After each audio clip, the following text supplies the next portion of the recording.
नांदेडमध्ये गुरु शिष्याच्या नात्याला कलंकित करणारी घटना घडली।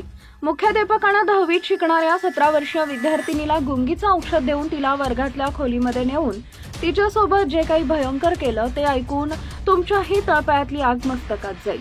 मुख्याध्यापकाने 10वीत शिकणाऱ्या 17 वर्षीय विद्यार्थिनीसोबत नेमकं काय केलं ते पुढे बघा। त्या अगोदर आपल्या चॅनलवर नवीन असाल तर चॅनलला सबस्क्राइब जरूर करा, जेणेकरून अशा प्रकारचे अपडेट्स या तुमच्यापर्यंत पोहोचत राहतील। तामसा शहरातील एका माध्यमिक आणि उच्च माध्यमिक शाळेच्या नराधम मुख्याध्यापकानं एका अल्पवयीन विद्यार्थिनीला गुंगीचं औषध पाजून तिच्यावर बलात्कार केला। ही घटना नांदेड जिल्ह्यातील हदगाव तहसीलमधील तामसा गावात घडली।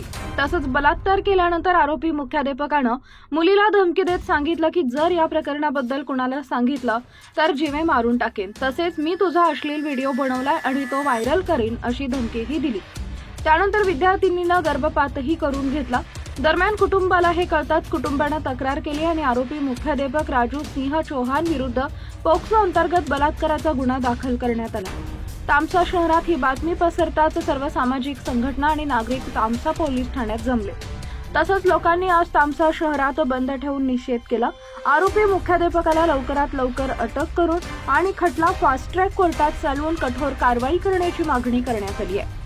DYSP शफाकत या प्रकरणाचा अधिक तपास करत आहेत।